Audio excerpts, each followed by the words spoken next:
Ya baik, Bismillahirrahmanirrahim. Assalamualaikum warahmatullahi wabarakatuh. Selamat pagi. Bismillahirrahmanirrahim. Robi sohli sodri, wayasiri amri, wahlul uqdatam min lisani yafqahu qawli, amma ba'd. Baik teman-teman YouTube saya, hari ini saya akan memperlihatkan dan menampilkan hasil karya dari murid-murid kelas 11 dan kelas 12. Jadi waktu pembelajaran sebelumnya saya mempersilahkan kepada murid-murid kelas 11 dan kelas 12 untuk membuat video tentang kasus-kasus pelanggaran HAM yang terjadi di Indonesia. Nah, kemudian mereka membuat, dan inilah kumpulan hasil videonya yang akan saya tampilkan. Tujuan saya membuat pembelajaran dengan model project based learning ini adalah, pertama, saya ingin murid-murid saya bisa berretorika, berbicara di depan umum. Itu untuk melatih. Yang kedua, saya ingin bahwasanya kasus-kasus pelanggaran HAM itu tidak hanya diingat, tetapi mereka juga paham. Mereka melakukan penalaran terhadap kasus-kasus itu. Oleh karena itu, inilah persembahan dari kami terkait dengan kasus-kasus pelanggaran HAM di KD 1, di kelas 11 dan kelas 12. Mohon maaf apabila nanti sumber yang murid-murid saya peroleh itu dari Google ataupun dari buku, karena mereka sekarang sedang PJJ, pembelajaran jarak jauh, jadi mereka mencarinya dari sumber referensi internet dan paket secara terbatas. Oleh karena itu, selamat menyaksikan. Wabillahi taufiq wal hidayah. Wassalamualaikum warahmatullahi wabarakatuh. Jangan lupa subscribe.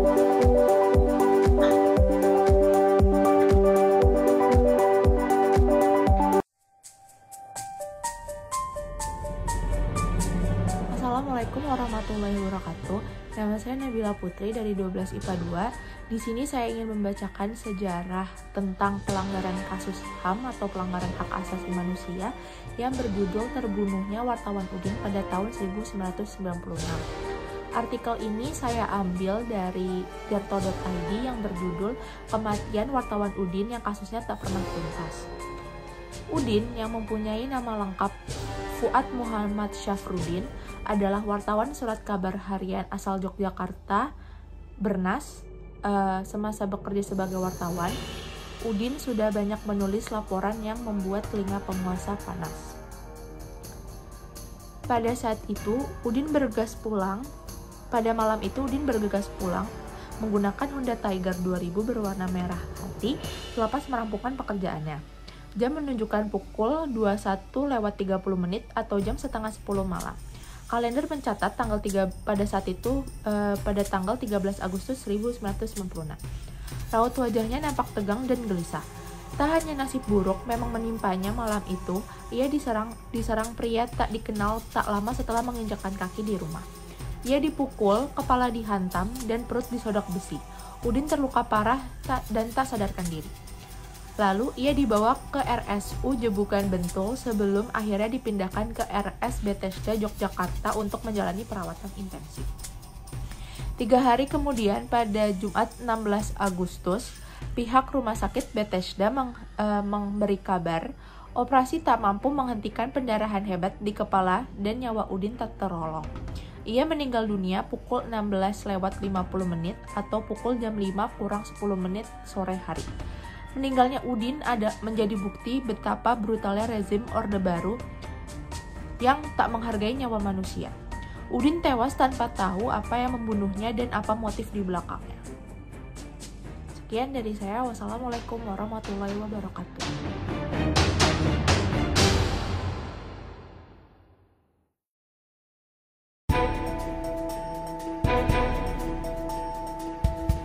Assalamualaikum warahmatullahi wabarakatuh. Hari ini saya akan menjelaskan tentang kasus terbunuhnya wartawan Udin. Muhammad Syarifuddin alias Udin adalah wartawan Bernas di Orde Baru. Tulis-tulisannya kerap kali berisi kritikan terhadap kebijakan-kebijakan pemerintah. Para petinggi di pemerintahan seringkali dibuat geram oleh pria yang sudah menjadi wartawan bernas sejak tahun 1986 ini. Sore itu di Yogyakarta, pada 16 Agustus 1996, goresan penanya yang tajam berakhir. Udin tewas setelah dianiaya oleh orang tak dikenal 3 hari sebelumnya. Penganiayaan terjadi di depan rumah kontrakannya pada Selasa malam, 13 Agustus 1996. Kepalanya dihantam sebatang besi. Ia dirawat di RS Bethesda dalam keadaan koma, menjalani operasi otak, tetapi cedera di kepalanya cukup parah. Nyawanya tidak tertolong. Udin meninggal 3 hari kemudian. Kasus Udin menjadi pembicaraan karena adanya upaya penghilangan barang bukti oleh Kanit Reserse Umum Polres Bantul, yaitu Edi Wuryanto. Edi menghilangkan sampel darah dan buku catatan milik Udin yang diduga berisi data-data terkait kasus kejahatan yang akan ditulis oleh Udin. Setelah sempat dihalang-halangi oleh Mabes Polri, pengadilan memvonis Edi hukuman penjara 1 tahun 8 bulan. Sementara untuk kasus pembunuhan Udin, muncul beberapa upaya untuk merekayasa kasus. Tri Sumaryani diseret ke pusara kasus sebagai selingkuhan Udin, yang dibantah Tri karena ia mengaku hanya pernah berpacaran dengan Fauzan atau adik kandung Udin. Berdasarkan keterangannya, semasa hidup Udin tidak pernah cocok dengan anaknya. Nama Dwi Sumaji juga disebut-sebut dalam kasus ini. Pria yang kerap dipanggil Iwik ini berprofesi sebagai sopir perusahaan iklan. Saat persidangan, ia mengaku disuap oleh polisi untuk mengaku sebagai pelaku pembunuhan Udin. Ia dipaksa menghibur berbotol-botol untuk kemudian ditawari uang, pekerjaan, dan seorang pelacur. Iwik akhirnya divonis bebas karena tidak ada alat bukti. Hingga saat ini, kasus pembunuhan Udin belum terungkap. Tercatat ada 4 tulisan terakhir sebelum meninggal. Pertama, Kolonel ikut ramaikan busana calon Bupati Bantul. 2. Soal pencalonan Bupati Bantul, banyak invisibilkan pengaruhi pencalonan. 3. Di desa Karangtengah, Imogiri Bantul, dana IDT hanya diberikan separoh. Dan terakhir, kisah tangis warnai pengosongan Parangtritis. Assalamualaikum warahmatullahi wabarakatuh. Saya Dara dari kelas 12 IPS 1. Hari ini saya akan membacakan salah satu sejarah kasus HAM, yaitu pengeboman Bali yang terjadi pada tahun 2002. Pengeboman Bali 2002 yang disebut juga Bom Bali 1 adalah rangkaian 3 peristiwa pengeboman yang terjadi pada malam hari tanggal 12 Oktober 2002. Dua ledakan pertama terjadi di Paddy's Pub dan Sari Club di Jalan Legian, Kuta Bali. Sedangkan ledakan terakhir terjadi di dekat kantor konsulat Amerika Serikat walaupun jaraknya cukup berjauhan. Rangkaian pengeboman ini merupakan pengeboman pertama yang kemudian disusul oleh pengeboman dalam skala yang jauh lebih kecil yang juga bertempat di Bali pada tahun 2005. Tercatat 202 korban jiwa dan 209 luka-luka atau cedera. Kebanyakan korban merupakan wisatawan asing yang sedang berkunjung ke lokasi yang merupakan tempat wisata tersebut. Peristiwa ini dianggap sebagai peristiwa terorisme terparah dalam sejarah Indonesia. Tim investigasi gabungan Polri dan Kepolisian Luar Negeri yang telah dibentuk untuk menangani kasus ini menyimpulkan bom yang digunakan berjenis TNT sebesar 1 kg dan di depan Sari Club merupakan bom RDX berbobot antara 50-150 kg. Peristiwa Bom Bali 1 ini juga diangkat menjadi film layar lebar dengan judul Long Road to Heaven dengan pemain antara lain Surya Saputra sebagai Han Bali dan Alex Komang, serta melibatkan pemeran dari Australia dan Indonesia. Peristiwa pengeboman Bom Bali ini juga dibentuk monumennya oleh warga Bali. Fotonya akan saya tampilkan di sini. Assalamualaikum warahmatullahi wabarakatuh. Sekian dari saya. Assalamualaikum warahmatullahi wabarakatuh. Nama saya Fawas, saya akan menceritakan tentang Bom Bali. Bom Bali 2002 atau disebut juga Bom Bali adalah rangkaian 3 peristiwa pengeboman yang terjadi pada malam hari tanggal 12 Oktober 2002. Dua ledakan pertama terjadi di Paddy's Pub dan Sari Club di Jalan Legian, Kuta Bali. Sedangkan ledakan terakhir terjadi di dekat kantor konsulat Amerika Serikat. Walaupun jaraknya cukup berjauhan, rangkaian pengeboman ini merupakan pengeboman pertama dan kemudian diusul oleh pengeboman dalam skala yang jauh lebih kecil, yang juga bertepat di Bali pada tahun 2005. Tercatat 202 korban jiwa dan 209 orang luka-luka dan cedera. Kebanyakan korban merupakan wisatawan asing yang sedang berkunjung ke lokasi, yang merupakan tempat wisata tersebut. Peristiwa ini dianggap sebagai peristiwa terorisme terparah dalam sejarah Indonesia. Tim investigasi gabungan Polri dan Kepolisian Luar Negeri yang telah dibentuk untuk menangani kasus ini menyimpulkan bom yang digunakan berjenis TNT seberat 1 kg dan di depan Sari Club merupakan bom RDX berbobot antara 50-150 kg. Wassalamualaikum warahmatullahi wabarakatuh. Assalamualaikum warahmatullahi wabarakatuh. Nama saya Aurel Ramadan Diporiko dari 11 IPS 2. Saya akan membacakan kasus terbunuhnya Marsina pada tahun 1993. Marsina yang lahir di Nglondo, Kecamatan Sukomoro, Kabupaten Nganjuk, Jawa Timur pada 10 April 1969 adalah seorang aktivis dan buruh pabrik PT Catur Putra Surya, Porong, Sidoarjo, Jawa Timur yang diculik dan kemudian ditemukan terbunuh pada 8 Mei 1993 setelah menghilang selama 3 hari. Mayatnya ditemukan di pinggir hutan di Dusun Jegong, Desa Wilangan, Nganjuk dengan tanda-tanda bekas penyiksaan berat. Marsina bersama rekan-rekannya awalnya menggelar aksi mogok pada 3-4 Mei 1993 di pabriknya, menuntut PT CPS menaikkan upah buruh sesuai surat edaran Gubernur KDH tingkat 1 Jawa Timur nomor 50 tahun 1992. Tuntutan dipenuhi setelah perundingan yang melibatkan Kanwil Depnaker Sidoarjo dan jajaran Muspika. Namun, Selasa sore, Kodim Sidoarjo melayangkan surat panggilan terhadap 13 rekan Marsina agar hadir pada Rabu 5 Mei 1993. Mereka hadir memenuhi panggilan Kodim Sidoarjo. Dalam pertemuan tersebut, 13 rekan Marsina menyatakan mundur dari PT CPS. Kodim Sidoarjo mengklaim tidak ada paksaan dalam pernyataan mundur para buruh itu. Manajemen PT CPS kemudian menandatangani Kodim Sidoarjo untuk menuntaskan administrasi dan pesangon. Marsina yang belum mengetahui hasil pemanggilan 13 rekan tersebut kemudian berusaha mencari tahu ke Kodim Sidoarjo. Namun, sesampainya di sana penjaga mengatakan 13 rekannya sudah pulang. Tak puas dengan jawaban personel Kodim Sidoarjo, Marsina kemudian mencari rekannya dan bertemu dengan 4 rekannya. Berdasarkan keterangan mereka, keempat rekannya diberhentikan karena dianggap sebagai motor unjuk rasa di PT CPS. Marsina kemudian meminta berkas surat pemanggilan Kodim Sidoarjo sebagai bahan untuk protes keesokan harinya. Seusai bertemu rekannya, ia lantas keluar rumah kontrakannya untuk mencari makanan. Rabu malam, 25 tahun lalu itulah menjadi akhir bagi rekan-rekannya melihat Marsina. Baru kemudian pada 8 Mei 1993, jenazah Marsina ditemukan di gubuk pinggiran hutan Wilangan Nganjuk, Jawa Timur. Buruh perempuan muda itu lantas dibawa ke pabrik menggunakan Suzuki Carry putih ke rumah pemilik PT CPS Yudi Susanto di Jalan Puspita, Surabaya. Marsina kemudian dieksekusi oleh Satpam CPS bernama Suwono setelah disekap 3 hari. Itu saja pembacaan kasus pembunuhan dari Marsina. Sekian dari saya. Wassalamualaikum warahmatullahi wabarakatuh. Assalamualaikum warahmatullahi wabarakatuh. Perkenalkan, nama saya Raden Atal Farnabit Noval dari kelas 11 IPA 1. Kerusuhan Poso. Kerusuhan Poso atau konflik komunal Poso adalah sebutan bagi serangkaian kerusuhan yang terjadi di Kabupaten Poso, Sulawesi Tengah, Indonesia. Peristiwa ini awalnya bermula dari bentrokan kecil antar kelompok pemuda sebelum berkembang menjadi kerusuhan bernuansa agama. Beberapa faktor berkontribusi terhadap pecahnya kekerasan, termasuk persaingan ekonomi antara penduduk asli Poso yang mayoritas beragama Kristen dengan para pendatang seperti pedagang-pedagang Buddhis dan transmigran dari Jawa yang memeluk agama Islam. Ketidakstabilan politik dan ekonomi menuju jatuhnya Orde Baru. Persaingan antar pejabat pemerintah daerah mengenai posisi birokrasi dan pembagian kekuasaan tingkat kabupaten antara pihak Kristen dan Islam yang tidak seimbang.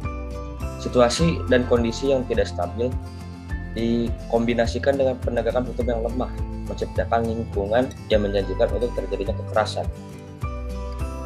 Kerusuhan ini umumnya terbagi menjadi beberapa tahap.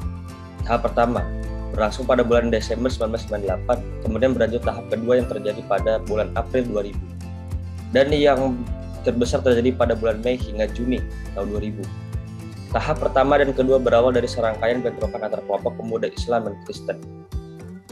Tahap ketiga yang terjadi pada bulan Mei 2000 secara luas dianggap sebagai periode kekerasan terburuk dalam hal kerusakan dan jumlah korban. Tahap tersebut merupakan ajang balas dendam oleh pihak Kristen setelah 2 tahap sebelumnya yang sebagai besar didominasi oleh serangan dari pihak Muslim dan berlangsung sampai bulan Juli 2000. Tahap ketiga ini memuncak dalam sebuah peristiwa pembantaian di sebuah pesantren yang terjadi di desa Sintulemba yang mayoritas penduduknya Islam. Dalam tahap ketiga ini, ratusan orang jatuh menjadi korban umumnya dari pihak Muslim.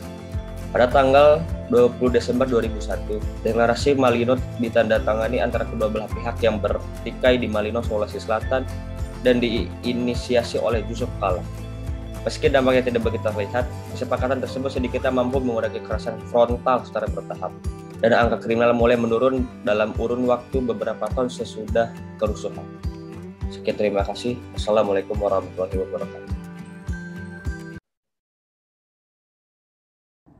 Assalamualaikum warahmatullahi wabarakatuh. Saya Mariseli dari 11 IPA 2 ingin membacakan kasus pembunuhan Marsinah 1993. Marsinah adalah seorang aktivis dan buruh pabrik PT Catur Putra Surya yang diculik dan kemudian ditemukan terbunuh pada 8 Mei 1993. Setelah menghilang selama 3 hari, mayatnya ditemukan di hutan di Dusun Jegong, Kecamatan Wilangan Nganjuk dengan tanda-tanda bekas penyiksaan yang berat. 2 orang yang terlibat dalam otopsi pertama dan kedua jenazah Marsinah, Haryono dan Profesor Dr. Harold Atmodirono, menyimpulkan Marsinah tewas akibat penganiayaan berat. Marsinah adalah seorang karyawati PT Catur Putra Prakasa yang aktif dalam aksi unjuk rasa buruh. Keterlibatan Marsinah dalam aksi unjuk rasa tersebut antara lain terlibat dalam rapat yang membahas rencana unjuk rasa pada tanggal 2 Mei 1993. Sampai dengan tanggal 5 Mei 1993, Marsinah masih aktif bersama rekan-rekannya dalam kegiatan unjuk rasa dan perundingan buruh. Marsinah menjadi salah seorang dari 15 orang perwakilan karyawan yang melakukan perundingan dengan pihak perusahaan. Siang harinya, tanpa Marsinah, 13 buruh yang dianggap menghasut unjuk rasa digiring ke Kodim Sidoarjo. Di tempat itu mereka dipaksa mengundurkan diri dari CPS. Mereka dituduh telah menggelar rapat gelap dan mencegah karyawan masuk kerja. Marsinah bahkan sempat mendatangi Kodim Sidoarjo untuk menanyakan keberadaan rekan-rekannya yang sebelumnya dipanggil pihak Kodim tersebut. Setelah itu, setelah sekitar pukul 10 malam, Marsinah pun lenyap. 3 hari kemudian, keberadaan Marsinah tidak diketahui oleh rekan-rekannya sampai akhirnya ditemukan menjadi mayat di 8 Mei 1993. 8 petinggi PT CPS ditangkap secara diam-diam tanpa presiden resmi, termasuk Mutiari selaku kepala personalia PT CPS dan satu-satunya perempuan yang ditangkap mengalami siksaan fisik maupun mental selama diinterogasi di sebuah tempat yang kemudian diketahui sebagai Kodam 5. Secara resmi, tim terpadu telah menangkap dan memeriksa 10 orang yang terduga terlibat pembunuhan terhadap Marsinah. Salah seorang dari 10 orang yang diduga terlibat pembunuhan tersebut adalah anggota TNI. Di pengadilan Yudi Susanto divonis 17 tahun penjara, sedangkan sejumlah stafnya yang lain itu dihukum berkisar 4 hingga 12 tahun. Namun mereka naik banding ke pengadilan tinggi dan Yudi Susanto dengan bebas. Marsinah memperoleh penghargaan Yogyakarta pada 1993 yang menjadi simbol perjuangan kaum buruh. Sampai sekarang, pelaku pembunuhan Marsinah pun belum ditangkap dan belum dihukum. Sekian tersebut dari saya. Itu adalah kasus pembunuhan Marsinah 1993. Assalamualaikum warahmatullahi wabarakatuh. Assalamualaikum warahmatullahi wabarakatuh. Nama saya Mikael Aidan Perel dari kelas 11 IPA 1. Hari ini saya akan berbicara tentang kasus pelanggaran HAM di Indonesia yang pernah terjadi di Aceh tahun 90-an. Operasi militer Indonesia di Aceh dari tahun 1990 sampai 1998 atau juga disebut dengan Operasi Jaring Merah adalah operasi kontra pemberontakan yang dilakukan pada awal tahun 90-an sampai 22 Agustus 1998 melawan gerakan separatis Gerakan Aceh Merdeka atau yang biasa disebut GAM. Selama periode tersebut, Aceh dinyatakan sebagai daerah operasi militer, di mana Angkatan Bersenjata Republik Indonesia diduga melakukan pelanggaran HAM dalam skala besar dan sistematis terhadap pejuang GAM maupun rakyat sipil Aceh. Operasi ini ditandai sebagai perang paling kotor di Indonesia yang melibatkan eksekusi sewenang-wenang, penculikan, penyiksaan, dan penghilangan, serta pembakaran desa-desa. Amnesty International menyebut diluncurkannya operasi militer ini sebagai shock terapi bagi GAM. Desa yang dicurigai menyembunyikan anggota GAM dibakar dan anggota keluarga tersangka militan diculik dan disiksa.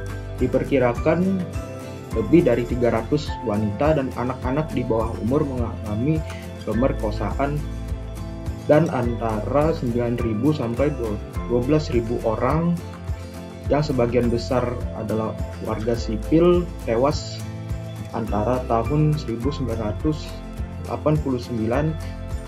dan 1998 dalam operasi ABRI tersebut. Operasi ini berakhir dengan penarikan hampir seluruh personel ABRI yang terlibat atas perintah Presiden B.J. Habibie pada tanggal 22 Agustus 1998 setelah jatuhnya Presiden Soeharto dan berakhirnya era Orde Baru. Sekian dari saya. Mohon maaf apabila ada kesalahan kata-kata atau ada kekurangan. Wassalamualaikum warahmatullahi wabarakatuh. Assalamualaikum warahmatullahi wabarakatuh. Saya Nebriska Elvareta Sadi dari kelas 11 IPS 3 akan menjelaskan kejadian yang cukup mengerikan yang terjadi di tahun 2002, yaitu adalah bom Bali. Sebelum masuk ke intisari permasalahannya, aku akan bercerita dikit tentang Kepulauan Bali. Gak heran dong, sekarang tuh Bali adalah salah satu tempat pariwisata terkuat di Indonesia karena sering banyak banget didatangi oleh wisatawan lokal maupun wisatawan asing. Dengan tingginya antusias orang-orang untuk datang ke Bali, tentu juga peluang-peluang bisnis di sana sangatlah besar. Salah satu bisnis yang paling populer di sana adalah hiburan malamnya. Jadi gak heran kalau misalnya kalian baru pertama kali datang ke Bali, di sana banyak sekali hiburan-hiburan malam. Well, sebenarnya menurut saya itu sesuatu yang seru ya kalau misalnya digunakan dengan bijak. Oke, di sini diingat-ingat ya kalau di Bali banyak sekali tempat hiburan malam ya. Jadi langsung aja kita ke intisari permasalahan dari pengeboman Bali tahun 2002. Pada jam 11:05 pada waktu malam hari, tepatnya di Jalan Legian, Pedi Club Sari Club, Bali diguncang bom, 2 bom sekaligus meledak secara berbarengan. 10 menit kemudian, ledakan kembali mengguncang Bali. Tepatnya pada jam 11:15 di wilayah Renon berdekatan dengan kantor konsulat Amerika Serikat. Luckily, di tempat ini tidak ada korban jiwa sama sekali, berbeda dengan di tempat yang pertama, sangat banyak menekan korban jiwa, sekitar 200-an. Kebanyakan korban adalah wisatawan-wisatawan asing yang sedang berkunjung ke tempat tersebut. Peristiwa ini disebut dengan peristiwa terorisme terparah sepanjang sejarah Indonesia. Tim investigasi gabungan Polri dan Kepolisian Luar Negeri menyimpulkan bom yang digunakan berjenis TNT seberat 1 kilo dan di depan Sari Club merupakan bom RDX sebesar 50-150 kilo. Setelah polisi melakukan investigasi yang lebih mendalam, akhirnya ditemukan dalam peristiwa dari pengeboman Bali 2002. Pelaku itu memiliki organisasi tersendiri yang dikenal dengan Jamaah Islamiyah. Sebenarnya apa sih latar belakang dari Jamaah Islamiyah ini? Berawal dari kisah kerusuhan yang terjadi di Poso dan Ambon. Bom Bali adalah bentuk balas dendam dari mereka karena banyak sekali umat muslim yang terbunuh di konflik tersebut. Selain itu, juga mereka berkata bahwa Bali adalah tempat yang maksiat dan lokasi yang tidak sesuai dengan ajaran Islam. Makanya kenapa mereka mengebom di depan tempat klub itu. Mungkin memang banyak maksiat yang dilakukan, tapi tidak semua orang melakukan maksiat di tempat itu. Ada mereka yang mencari uang, ada yang emang niatannya baik, dan pengeboman adalah sesuatu hal yang tidak dapat dibenarkan di bawah alasan apapun. Jadi jangan pernah berpikir seperti itu ya semuanya. Assalamualaikum warahmatullahi wabarakatuh. Nama saya Erkan Fitri Sofyan Sulaiman dari kelas 11 IPA 3. Hari ini saya akan memberitahu sejarah HAM, yaitu tentang kerusuhan di Ambon tahun 1999. Sejak awal tahun 1999, terjadi konflik sosial di Ambon yang kemudian menyebar hampir ke seluruh pelosok Maluku. Konflik ini menempatkan orang Islam yang dalam bahasa setempat disebut Acang yang berasal dari Hasan, dan orang Kristen yang biasa dipanggil Obed berasal dari kata Robert. Kelompok Acang menguasai pemukiman di daerah pantai dan dataran rendah, sementara kelompok Obed menguasai dataran tinggi dan perbukitan. Rumah, toko, dan segala bangunan milik kelompok Obed yang dikuasai kelompok Acang saat itu sebagian besar habis dijarah dan dibakar. Demikian pula sebaliknya, bangunan dan harta kekayaan kelompok Acang yang di daerah kekuasaan Obed sebagian besar habis dijarah dan dibakar. Masing-masing kelompok Acang dan Obed mengungsi ke tempat yang dianggap aman. Acang mengungsi ke daerah yang dikuasai Acang, dan Obed mengungsi ke daerah yang dikuasai Obed. Masyarakat terpecah dan terkotak-kotak berdasarkan agama masing-masing, dan serta kelompoknya. Setelah melalui lobi dan tekanan berbagai pihak, akhirnya konflik dapat diakhiri. Pasca konflik, kota Ambon berubah dalam segala aspek. Assalamualaikum warahmatullahi wabarakatuh. Saya Mas Ayu Kilafah Aiza dari kelas 12 IPA 1 akan membacakan tentang kasus terbunuhnya Marsinah, seorang pekerja wanita PT Catur Putra Surya dari Porong, Jawa Timur 1994. Marsinah adalah salah satu korban pekerja dan aktivis hak-hak pekerja di PT Catur Putra Surya di Porong, Jawa Timur. Ia meninggal secara mengenaskan dan diduga menjadi korban pelanggaran HAM berupa penculikan, penganiayaan, dan juga pembunuhan. Ia merupakan buruh perempuan yang aktif dalam membela rekan-rekannya sama buruh. Pada 4 Mei, Marsinah memimpin unjuk rasa kenaikan upah dari Rp1.700 menjadi Rp2.250. Ketika beberapa rekannya dikeluarkan dari perusahaan, dia juga yang membelanya. Perjuangan Marsinah mengalami puncaknya pada tanggal 5 Mei, yaitu ketika suatu malam dia diculik dan disiksa oleh 5 orang dari PT CPNS. Menurut mereka, Marsinah pantas untuk mendapatkan siksaan itu karena ulahnya yang telah banyak merugikan perusahaan. Baru pada tanggal 9 Mei, mayatnya ditemukan secara mengenaskan di sebuah gubuk di daerah Nganjuk yang jauhnya 200 km dari tempat kerjanya. Sekian dari saya, terima kasih. Wassalamualaikum warahmatullahi wabarakatuh. Kasus Tanjung Priok 1984. Peristiwa Tanjung Priok adalah kerusuhan yang melibatkan tentara warga di Tanjung Priok, Jakarta Utara pada 12 September 1984. Kerusuhan ini merupakan salah satu kerusuhan besar yang terjadi pada masa Orde Baru. Tragedi Tanjung Priok dihujani aksi penembakan yang menyebabkan 24 orang tewas dan 55 orang luka-luka. Namun, jumlah korban secara pasti tak diketahui hingga saat ini. Kerusuhan Tanjung Priok berawal dari cekcok Bintara, pembina desa Babinsa dengan warga.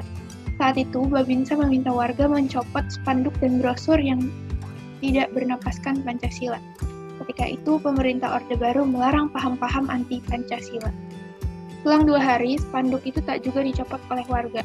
Petugas Rabinsa Sersan 1 Hermanu lantas mencopot spanduk itu sendiri.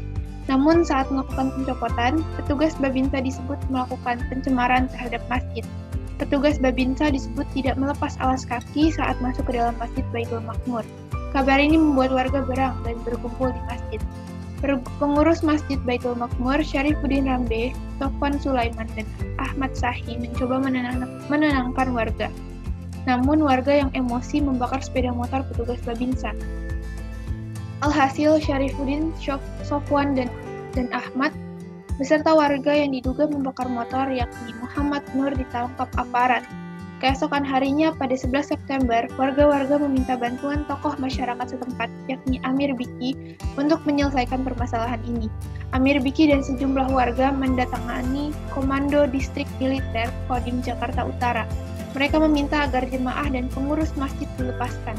Permintaan ini tak ditanggapi. Amir Biki pun mengadakan pertemuan dengan para tokoh muslim se-Jakarta untuk membahas masalah tersebut. Dalam ceramahnya, Amir memberi ultimatum kepada aparat untuk melepaskan keempat jamaah yang ditahan dan segera diantar ke mimbar sebelum pukul 23.00 waktu Indonesia Barat. Jika tak dituruti, Amir dan massa akan mendatangi Kodim. Tuntutan itu tak juga dipenuhi. Amir pun membagi massa menjadi 2 kelompok untuk bergerak menuju Kodim dan Polsek. Kedatangan massa mendapat adangan dari aparat militer bersenjata lengkap. Massa pun langsung menuntut pembebasan, situasi semakin memanas dan aparat pun melancarkan sejumlah tembakan, korban jiwa pun berjatuhan. Laporan kontras, sejumlah warga disekap dan disiksa oleh aparat. Sementara itu, lokasi penembakan langsung dibersihkan sehingga tak terdapat tanda-tanda kerusuhan. Setelah penembakan, Pangdam 5 Jakarta Raya Maijen TNI Tri Sutrisno bersama Pangkop Kamtib Jenderal TNI LB Murdani dan Menteri Penerangan Harmoko memberikan pernyataannya terkait peristiwa berdarah di Tanjung Priok. Pemerintah Orde Baru menyatakan bahwa peristiwa Tanjung Priok merupakan hasil rekayasa orang-orang yang menggunakan agama untuk kepentingan politik. Namun menurut kontras, pemaparan jumlah korban yang disampaikan dan kesaksian para saksi berbeda. Assalamualaikum warahmatullahi wabarakatuh. Nama saya Anindya Syamila Maudi, kelas 12 IPS 2. Hari ini saya akan menjelaskan sejarah HAM peristiwa Tanjung Priok. Peristiwa Tanjung Priok terjadi pada tanggal 12 September 1984. Kerusuhan ini dipicu oleh tindakan oknum warga Tanjung Priok pada 10 September 1984 di Masjid Al-Sadah terhadap salah seorang tentara, Sersan Hermano. Waktu itu, Sersan Hermano, anggota Bintara Pembina Desa, tiba di masjid dan meminta pengurusnya, Amir Biki, menghapus brosur dan spanduk yang mengkritik pemerintah. Namun, Amir Biki menolaknya, sehingga Hermano yang memindahkannya sendiri. Saat melakukannya, Hermano dilaporkan memasuki area masjid tanpa melepas sepatu. Akibatnya, warga setempat dipimpin pengurus Masjid Syarifuddin Rambe dan Sofwan Sulaiman membakar motornya dan menyerang Hermano. Atas kejadian ini, sedikitnya terdapat 9 orang yang tewas karena kerusuhan dan 24 orang tewas oleh tindakan aparat. Assalamualaikum warahmatullahi wabarakatuh.